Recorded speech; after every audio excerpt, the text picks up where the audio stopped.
ଲିଜା କଣ କରୁଛ ଆଜି? ଆଜି ଆମର ହଉଛି ବୁଧବାର ସ୍ପେଶାଲ ମାଛ ବେସର ଆଉ ସେଟା ବ୍ରହ୍ମପୁର ଷ୍ଟାଇଲ ପୁରା ଖାଇଲେ ଏଟା ମଜା ଲାଗିବ। ଏଇଟା ମାଛ, ଏଇଟା ଆମର ଭଜା ପାଇଁ ମାଛ ରଖା ହେଇଛି ଆଉ ତରକାରୀ ପାଇଁ ଆଉ ତରକାରୀ ଟିକେ କମ ହବ, ଖରା ଦିନ ତ ସମସ୍ତେ ଭଜା ଟିକେ ଅଧିକ ଖାଇବେ ନା ସେଥିପାଇଁ। ଆଉ ତମେ କଣ ଖାଇବ, ତରକାରୀ ନା ଭଜା? ମୁଁ ଦିଟା ଯାକ। ଦିଟା ଯାକ ଖାଇବ? ଦିଟା ଯାକ ଦିଆ ହବନି, କୋଉଟା ଗୋଟେ ଏକା। ହଉ ହଉ ଚାଲ ଦେଖିବା କେମିତି ବନା ହଉଛି। ହଉ। ଏବେ ଷ୍ଟାର୍ଟ ହେଇଯାଇଥିଲା ପୁରା ମାଛ ତରକାରୀର ପ୍ରିପାରେସନ୍, ପୁରା ଇଜି ଆଣ୍ଡ ସିମ୍ପଲ୍।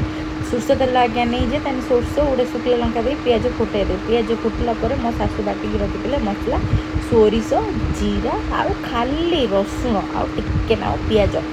ଟାଇମ୍ରେ ମାଛଟାକୁ ସନ୍ତୁଳିକି ପକାଏ।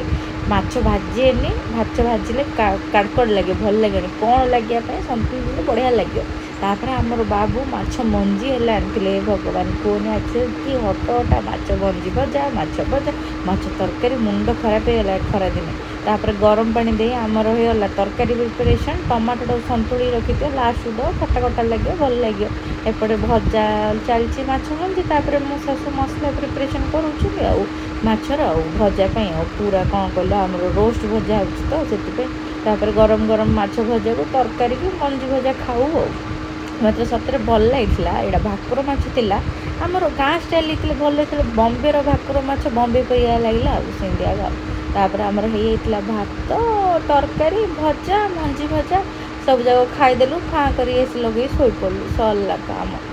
ହଉ, ଯଦି ଭିଡ଼ିଓଟା ଭଲ ଲାଗିଥିବ ଫଲୋ କରିଦେବ। ଏମିତି ଭଲ ଭଲ ନୂଆ ରେସିପି ଆଣୁଥିବି, ମୁଁ ଖାଉଥିବି, ଆପଣଙ୍କୁ ଦେଖାଉଥିବି ଆଉ। ବାଏ, ରହିଲି ଆଜ୍ଞା, ରହିଲି, ଜଗନ୍ନାଥ।